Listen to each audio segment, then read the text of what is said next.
আসসালামু আলাইকুম, আশা করি সবাই ভালো আছেন। আল্লাহর রহমতে আপনাদের দোয়া আমিও ভালো আছি।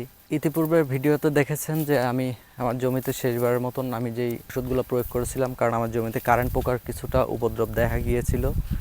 তো তখন আমি ওষুধ দেওয়ার সময় আমি কিছু বলেছিলাম যে হলো আমাদের এই জমির যেই ধানগুলো এগুলো গাছ ঠিক রাখার জন্য আমাদেরকে ওষুধ প্রয়োগ করতে হবে, কারণ এই সিজনটা অনেক ঝড়ো বাতাস বা বৃষ্টি হতে পারে। আমি ওষুধ প্রয়োগ করার 3 দিন পরেই আমাদের এলাকাতে প্রচুর পরিমাণে বৃষ্টি হয়।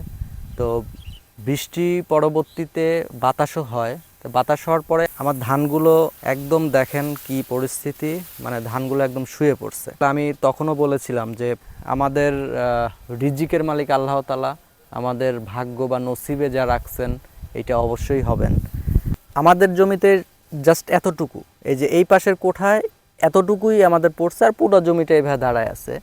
আর আমি যদি আপনাদের আরও কিছু কিছু জমি দেখাই, এই জমিটা একদম দেখেন এখান থেকে এই জমির এই পাশে, এটা হচ্ছে পূর্ব পাশ, এখান থেকে শুরু করে দেখেন এই পাশে পুরোটা একদম কি পরিস্থিতি, পুরো ধান এটা পড়ে গেছে। এই ধানটা কিন্তু এখনও সেরকমভাবে একদম পেকে যায় নাই। এই জমিতে পানির পরিমাণ যদি বেশি থাকে বা পানির মধ্যে যদি এই ধানটা পড়ে, তাহলে সেই ক্ষেত্রে কিন্তু এই ধানটা নষ্ট হয়ে যাওয়ার সম্ভাবনাটাই সবচাইতে বেশি। যে জমির ধান যদি দাঁড়ায় থাকে সেই ক্ষেত্রে আপনি যে ফলনটা পাবেন, এইটা যদি পড়ে যায়, পড়ে গেলে এইটাতে চিটার পরিমাণে বেশি হবে, কিছু ধান নষ্ট হবে, আবার অনেক ধান এটা যখন পেকে যাবে, এটা কাটার সময় ধানগুলো পড়ে জমিতে নষ্ট হয়ে যাবে। মানে এরকম সাধারণত অন্য কোনো বছর হয় না। তো এইবার শুধু আমাদের জমি বা এই পাশের জমি না, এই ম্যাক্সিমাম সবার জমিতেই এরকমভাবে পড়ে গেছে। এইটারও মূলত কারণ কিন্তু আছে, ইউরিয়া সারের অতিরিক্ত ব্যবহার। এই জিনিসগুলা করার পরে ফলে হয় কি, যে ধানগুলা অতিরিক্ত পরিমাণে বড় হয়ে যায়, তার যতটুকু হাইট থাকা দরকার তার থেকে বেশি আকার যখন ধারণ করে তখনই কিন্তু এই ধানগুলো পড়ে যায় সাধারণত। আপনাদের একটা জমি দেখাই, সেটা এই দেখেন, এই যে এইটা আমাদের জমি, এটা পাশের জমি। দেখেন এই ভিতরে কিন্তু এখানে কারেন্ট পোকার আক্রমণ লাগছে। এই ম্যাক্সিমাম এই জমিটা দেখেন, আপনি ফলো করেন, এই সব জায়গায় এই জমির ধানগুলো কিন্তু পড়ে নাই, কিন্তু তারপরেও এই যে কারেন্ট পোকা কিন্তু এরকম আক্রমণ করছে। এই যে এই জমিতে কারেন্ট পোকা আক্রমণ করছে, এই পাশের জমিতে কিন্তু কারেন্ট পোকা আক্রমণ করে নাই। এই জমির কারণে এই জমি কিন্তু রিস্কে আছে, তার কারণ এই কারেন্ট পোকাটা এত পরিমাণে দ্রুত ছড়ায়। এই যে জমিওয়ালা এ যদি তাৎক্ষণিক ব্যবস্থা এখন গ্রহণ না করে, এইটা থেকে এইটাতে মধ্যে ছড়ায় যাবে।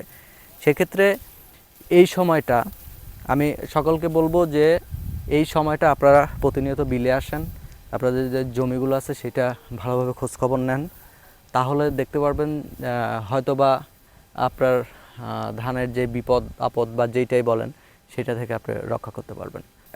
এখানে একজন, উনি অনেক অভিজ্ঞ একজন কৃষক, উনি দীর্ঘদিন যাবৎ জমি চাষ করে, সেক্ষেত্রে ওনার সাথে একটু কথা বলি। তো কাকা কেমন আছেন? আলহামদুলিল্লাহ ভালো। এই যে সব কিছু এত সুন্দরভাবে হইলো, তো হওয়ার পরবর্তীতে যে বৃষ্টি আসলো, এটাতে কেমন ক্ষতি হতে পারে, এর কেমন সম্ভাবনা বুঝতেছেন? এই আংশিক কিছু ক্ষতি হবে আর কি। দেখা গেছে ওই 20 মণ ধান হলে সেখানে 19 মণ ধান হবে, 1 মণ ধানের ক্ষতি হবেই যে ভুয়ে ধান পড়ে গেছে এগুলা। তার মানে আপনি বলতে যাচ্ছেন যে এই জমির ধান পড়ে গেছে সেখানে 1 মণ ধান কম হ্যাঁ, হওয়ার বিঘাতে সম্ভাবনা 1 মণ থাকে। ধান, অবশ্যই 1 মণ ধান ওই বিঘাতে কম হবে। তো প্রতি বছরের ন্যায় এই বছরে মানে ফলন কেমন আশা করতেছেন, যে কেমন ফলন হবে? আলহামদুলিল্লাহ, ফলন ধানগুলো না পড়ে গেলে হয়তোবা আশা করছিলাম যে অনেক ভালো ফলনই হয়তোবা কৃষকরা আমরা পাইতাম। যাদের পড়ে গেছে হয়তো তাদের জন্য হয়তো কিছুটা ফলন একটু কম হবে আর কি। সেক্ষেত্রে তাও কত মণ হারে যাইতে পারে বিঘাতে? তাও আশা করা যায় হয়তো যে 18 মণ 17 মণ ধান হয়তো বা হবে, এটা আমরা আশাবাদী আর কি। আচ্ছা, তো সেই ক্ষেত্রে আমাদের বিলে হয়তো বা 10 থেকে 15 দিন পরে পুরো দমে কাজ লেগে যাবে, মানে ধান কাটা লাগবে। তো সেই ক্ষেত্রে এই ধানের পরে আপনারা কি চাষ করবেন? আমার ব্যক্তিগত বিষয়, সেটা আমি মনে করেন 15-4 বিঘে ভুঁই আছে, 1 বিঘে 13 কাঠার মতন রসুন লাগাবো, 2 বিঘে গোটাটাই হয়তো বা আমি ভুট্টার আবাদ করবো আর কি। আমি অন্য ওই গমের আবাদ করলে দেখা যায় ইঁদুরে সব খায় ফেলা দেয়, তার সে কি আছে আমি ওই ভুট্টা করে দেবো যাতে ইঁদুরে না খায় আর কি। এখানেও একটা ভালো একটা বিষয়, সেটা হলো আমরা যেহেতু কৃষক সব সময় কাজ করি, মাঠের মধ্যে পর্যাপ্ত পরিশ্রম করি, সেই ক্ষেত্রে যে ফসলটাই উৎপাদন করি না কেন সেটা থেকে অবশ্যই আমাদের যাতে লাভবান হয় সেই দিক চিন্তা করে আমাদের ইয়ে করা উচিত। যেহেতু রসুনের একটা ভালো, যেটা সাদা সোনা খ্যাত রসুন, এবছর যদিও রসুনের দাম কেমন পাইছেন এবছরে? না, এবার তো রসুনের দাম নাই। আমরা আশাবাদী ভবিষ্যতে বা সামনে বছর রসুনের দাম আবার উঠবে, ভালো হবে। তো মূলত আজকের ভিডিওটা ছিল এতটুকুই। যারা ইউটিউব থেকে দেখতেছেন আমার চ্যানেলটি সাবস্ক্রাইব করে দিবেন, আর যারা ফেসবুক থেকে দেখতেছেন আমার পেজটি ফলো করে দিবেন, আর ভিডিওটি শেয়ার করে দিবেন।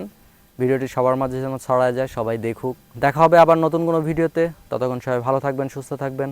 আল্লাহ হাফেজ, আসসালামু আলাইকুম।